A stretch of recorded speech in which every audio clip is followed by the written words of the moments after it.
राधे राधे मित्रों। तो मित्रों आप लोग राधा किशन के अपकमिंग एपिसोड में देखेंगे कि मित्रों वीडियो शुरू करने से पहले अगर आप हमारे चैनल पर नए हैं और अगर अभी तक आप लोगों ने हमारे चैनल को सब्सक्राइब नहीं किया है तो चैनल को कर लीजिएगा सब्सक्राइब और बेल आइकन को ऑल पे करके प्रेस कर दीजिएगा, जिससे कि हमारी नई वीडियो का नोटिफिकेशन आपको मिल जाए। तो मित्रों आप लोग देखेंगे कि राधा कहती है, वैसे जब तक मेरी माया हमारे आसपास है तब तक मेरी सखियाँ तो क्या, कोई भी हमें देख नहीं पाएगा, प्रकृति का भी हम पर कोई प्रभाव नहीं होगा।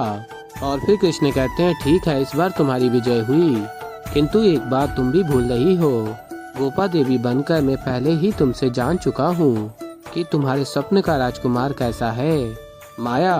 और फिर आगे आप लोग देखेंगे राधा की मैया राधा को ढूंढ रही होती हैं और तभी मैया को लगता है राधा सो रही है और कहती हैं, राधा तो अब तक सो रही है। और मैया कहती है, सूर्योदय हो गया राधा उठो।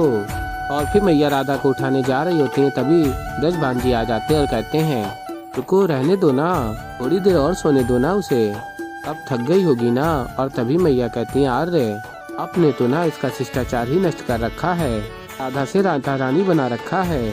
और फिर ब्रजभान जी कहते हैं, अगर एक पिता अपनी पुत्री को लाड प्रेम नहीं करेगा तो और कौन करेगा भला। हाँ कुछ समय पश्चात अगर ये नहीं जागी तो स्वयं ही यहाँ पर आकर उसे जगा दूंगा। और फिर मित्रों आप लोग आगे देखेंगे कि बकासुर कहता है, बहुत हो गया कृष्ण तुम्हारा ये खेल, कृष्ण तुम्हें स्वयं सामने आना ही होगा। और कंस ने बकासुर को आदेश दिया होता है, बकासुर आंधी ले आओ बरसाना में, सब कुछ तहस नहस कर दो, कृष्ण जहाँ भी छिपा होगा सबकी सहायता करने उसे बाहर आना ही पड़ेगा। राधा की मैया कहती है, पूजा का समय हो चुका है, राधा अब तक सो रही है, पुत्री को इतना लाड प्यार करना भी ठीक नहीं है कि वो पूजा अर्चना का समय ही भूल जाए। और फिर ब्रजभान जी कहते हैं, ठीक है मैं जाकर ले आता हूँ राधा को। और फिर तभी बकासुर बरसाना में अपनी शक्ति से आंधी ले आता है। और फिर मैया कहती हैं, ये अचानक तूफान कहाँ से आ गया। और बकासुर कहता है, अब बरसाना भी उसी भांति नष्ट होगा जैसे बरसों पूर्व गोकुल नष्ट हुआ था। और फिर ब्रजभान जी कहते हैं, तुम राधा के पास जाओ मैं यहाँ देखता हूँ। और फिर आगे आप लोग देखेंगे कि मैया देखती हैं राधा की, राधा तो है ही नहीं, राधा कहाँ चली गई। और कहती हैं, आर्य राधा अपने कक्ष में नहीं है। और फिर ब्रजभान जी कहते, तुम यहीं घर पर रुको, मैं घर के बाहर जाकर देखता हूँ, यहीं आसपास होगी वो।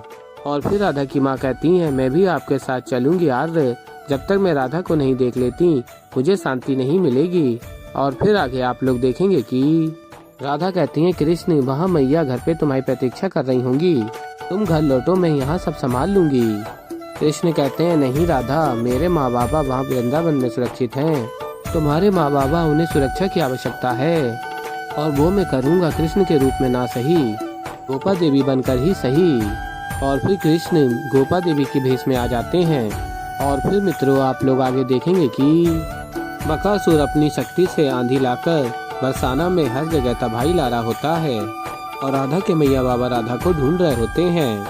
और फिर बलराम दाऊ आते हैं और देखते हैं कि कैसे बरसाना में तबाही हो रही होती है हर तरफ। और फिर कृष्ण और राधा मैया बाबा की रक्षा करते हैं और गोपा देवी कहती है, मैं बस अभी आई। और फिर बलराम दाऊ कहते हैं गोपा देवी से, क्या काना, मैं कुछ क्षण के लिए बरसाना छोड़कर क्या गया, तुमने ये क्या दशा कर दी बरसाना की।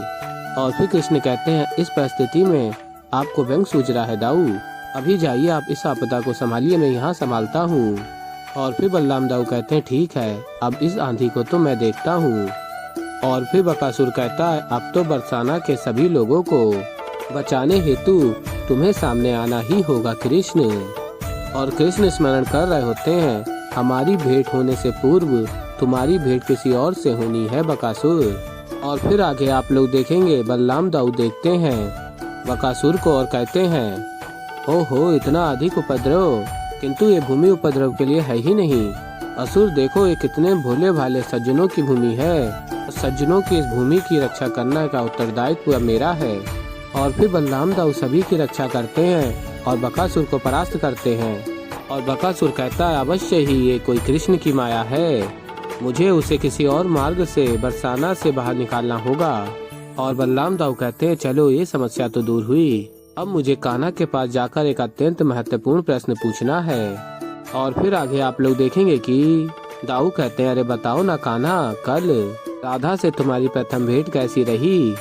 और फिर कृष्ण कहते हैं, कैसी होगी, अच्छी थी।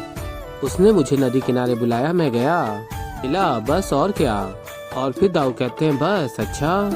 और कहते हैं दाऊ, कल जब मैंने अमावस्या की रात को अर्धचंद्र आकाश में देखा, कदाचित वो मेरा भ्रम ही रहा होगा, है ना। और फिर कृष्ण कहते हैं, हाँ दाऊ, भ्रम ही रहा होगा। क्या आप इधर उधर की बातें कह रहे हैं? बताइए कि वो जो असुर था, उसके कारण बरसाना में इतनी बड़ी विपदा आई थी, उसका क्या करा आपने?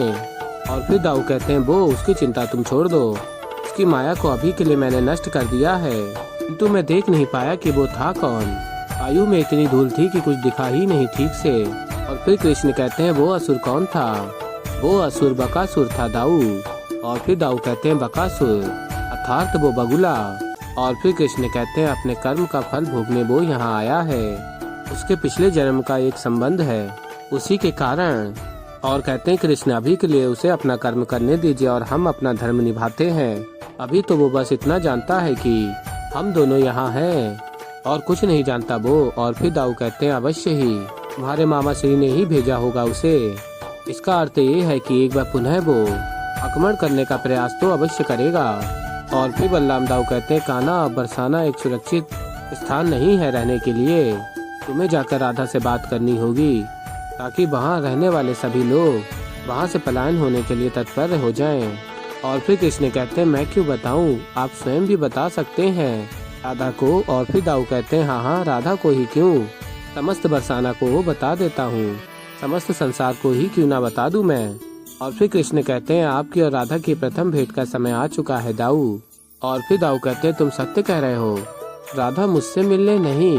और फिर कृष्ण कहते हैं, स्वयं ही देख लीजिए।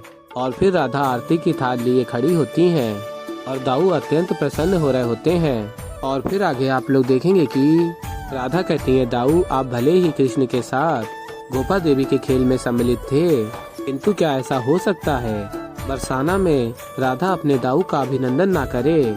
और फिर राधा दाऊ की आरती उतारती हैं और पुष्पों से स्वागत करती हैं और तिलक लगाती हैं। और तभी दाऊ चरण स्पर्श करने जा रहे होते हैं और राधा रोकती हैं। और फिर दाऊ कहते हैं, आज इस दाऊ का आपको सत सत नमन। और दाऊ के नेत्रों से आंसू निकल रहे होते हैं और राधा उन आंसुओं को पोंछती हैं और कहती हैं, दाऊ अभी आंसू बहाने का नहीं, ढेर सारे आनंद का समय है। और फिर दाऊ कहते हैं, आंसू भी पता नहीं क्यों बह जा रहे हैं। और राधा कहती हैं, और सबसे बड़ी बात कि सब पहले जैसा है। तो ऐसे ही मित्रों आगे और भी बहुत कुछ देखेंगे, तो अभी के लिए इतना ही। तो मित्रों, वीडियो पसंद आए वीडियो को लाइक करें, चैनल पर नए हैं तो चैनल को सब्सक्राइब करें। और मैं मिलता हूँ जल्दी आप लोगों को एक नई वीडियो के साथ। तो तब तक के लिए राधे राधे।